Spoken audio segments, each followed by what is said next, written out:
I messed up. Like, bad. This might be the biggest mistake I've made since starting Public Country Club, and it cost me a lot. Not just money, but time, trust, whatever's left of my sanity. It's all gone. But I'm going to tell you the whole story, what I learned, and why this right here will never happen again. But before we do that, go ahead and subscribe to the channel because whether you like golf or want to see somebody build something from scratch or just watch a random person fail in real time, we're glad you're here. So let's get into it. So here's what happened. We're launching the apparel side of Public Country Club this month. Our very first drop, we have hoodies, we have polos, we have hats, will all be released to our store this month. So we've been planning our initial drop for well over a year, and with the launch date getting closer, I wanted to make sure that I had plenty of hats in stock so that way when the store went live, we had things for people to purchase. Now, in the past, I've worked with a local hat supplier. I know what they offer, what they're capable of doing, and I know what kind of quality they provide. But this time I was introduced to a different supplier who was offering better lead times and lower price points and better customization and overall better quality. All of things that I thought would be perfect for what we're trying to achieve. So I thought, oh, this sounds like a win-win. Let's give it a shot. So we spent literal weeks going over the details. Things like the placement, the fit, the stitching, the crown height, the brim stiffness, you name it. We literally thought of everything that we thought we needed to go into the hat to make it exactly what we wanted. And once we had all that finalized, I was like, you know what? This is perfect. Let's get a sample made just so I can get it in my hand, take some photos of it, make sure it's ready for the website so we're ready to go at launch. And when I asked him about that, he replied that a sample was too expensive. It was too costly to just produce one, but to trust me, he'll get it right. And against my better judgment, I listened to him. And I know I mentioned to always get a sample. And so it's egg on my face for not listening to my own advice. And I get that. But I just thought the level of attention, the level of details that we were talking about and breaking down when we were building the hats out, that there was no way on earth that they could be wrong. So fast forward, 2 weeks ago, the hat showed up at my house, 4 different designs. I was pumped, ripped into the box, opened it up, and as soon as I pulled a hat out, my stomach immediately dropped. It was just like everything that we talked about, everything that we had discussed, everything that we had went through.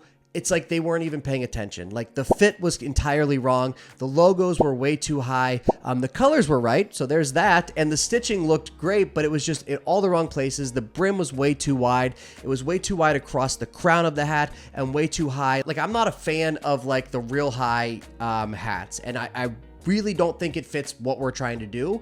We're not a good. We're not a Bob Does Sports. I really don't love the high hat. I like the 5 panel, but I don't like the high profile. So I really tried to make a big emphasis on like, hey, I don't like that. I don't want that. And they ended up being like super high profile, super wide across the brim. The logos were way too high up on the hat. And it was just, it almost looked like it was like, it looked like LeBron's receding hairline is what it looked like. It was like it was trying to run away. The logo was trying to run away from your forehead.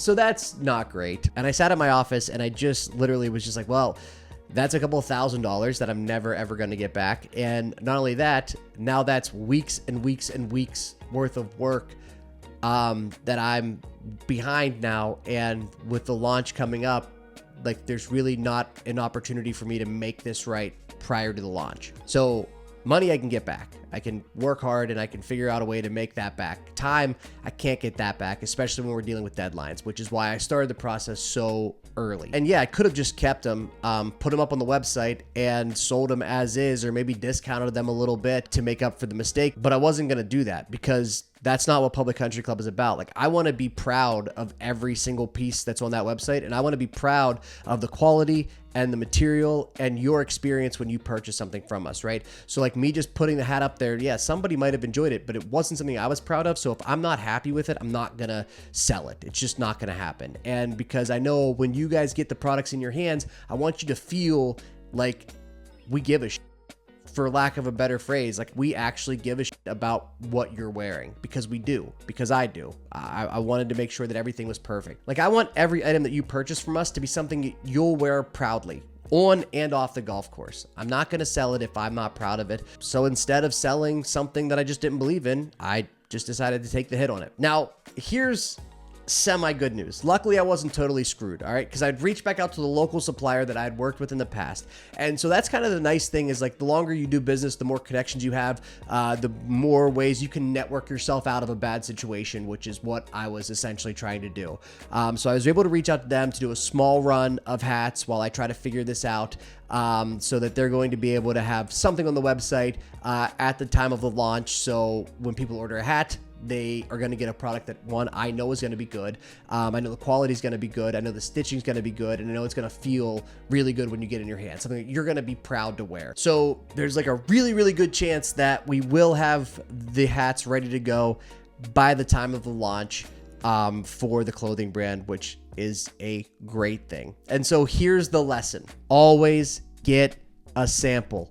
Never take somebody's word for their product. Always get a sample, even if it costs more, even if it takes more time. And if they're not willing to do it, don't work with them. Because if they're not willing to put their name on something for you to sample, but they want you to put a larger order together, it's a bad idea. I know, and I hear myself of like saying it out loud. I'm like, of course, that was a dumb idea. Why did you do that? That was a terrible idea. Because even if it costs more, even if it takes more time, it's way better to figure that out now than paying the stupid tax, which I'm paying at this exact second. Okay, so now that the screw up is behind us, let's talk about some positives that are coming up. First off, the initial drop for Public Country Club is on its way to our offices right now. Offices is a very loose term because yes, it is just my house, but they are on the way to my house at this exact second. We're starting with hoodies. The hoodies will be arriving first. We'll put those up. The site will officially go live. And then in a few weeks, the polos will also follow that up going live. Second, we've been testing social media ads to kind of grow our mailing list, to grow our emailing list, because if there's anything I learned about business over listening to thousands of hours of business podcasts or how to start a brand over the last couple months, the number one thing I've learned is the only thing you truly own is your email list, right? Because social media sites can vanish, the algorithm can change, your account can get flagged, but the only thing that you truly own, if you want to reach people, is their inbox. So that's what we really focused on, building out an ad that kind of targeted people to get them to sign up for our email list. And so we grew our email list over 2,000%. In the course of a couple weeks of running that ad, which is really exciting. So if you haven't signed up for our email list, well, you should do that right now. You can go to publiccountry.club and sign up for the email list. That way, whenever these products get released, you never, ever, ever miss a drop. And lastly, but certainly not least, I met with Drew last week. And if you've watched any of the videos on Public Country Club, you know who Drew is. And we discussed our content calendar for this summer. We are going to be launching so much on-course content, fun videos, challenge videos. We have a few series in the works right now that are completely unique. Nothing like them has ever been done on YouTube Golf before. And I think you're really, really, really going to enjoy that. So make sure you stick around for that and have some fun with us.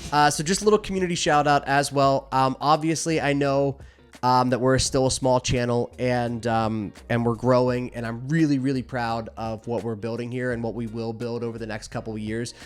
Super excited to actually get this off the ground and get it started. But I just wanted to say, if you ever left a comment or watched a video, or sent a DM or just reached out in any way, just want to say thank you. You are the reason that I'm so excited to get this started and get this off the ground. The words of encouragement, the positivity, the feedback, like it's all been so helpful. And thank you for being part of Public Country Club and helping us build something really, really cool and exciting. I can't thank you enough for that. But we still want to build this even farther, right? Like we really, really want to build a community of golfers who love the game of golf. So we want your feedback. We want to listen to you. If there's a series that you would love us to film for YouTube, please drop a comment down below. Like if you think there's something missing in golf or in YouTube golf that you want to see, drop a comment down below. I'd love to hear your thoughts on what people want to watch on YouTube. We're still a small channel. We're still growing. We would love your feedback. We will definitely listen to it. And if it's good, we'll do it. We also have some more exciting news because you guys are kind of like the initial wave of Public Country Club members. You will also get first access to help us choose which designs we bring to market for next year. A little later this year, we'll kind of release a portfolio of concepts, and you guys get to decide which ones you think are good enough to bring to market. Because at the end of the day, like, we want you to want to wear it. So be on the lookout for that. Probably around June or July, we'll be releasing all the concepts we've been creating, and you guys get an opportunity to vote on that. And if you want an opportunity to vote on that, all you have to do is like, subscribe to the channel right here. Helps us grow. Also, sign up for our email list, publiccountry.club, because the launch is coming very, very, very soon. And I'm so excited and can't wait to get this product in all of your hands. Until next time, hit them straight and don't make stupid mistakes like I do.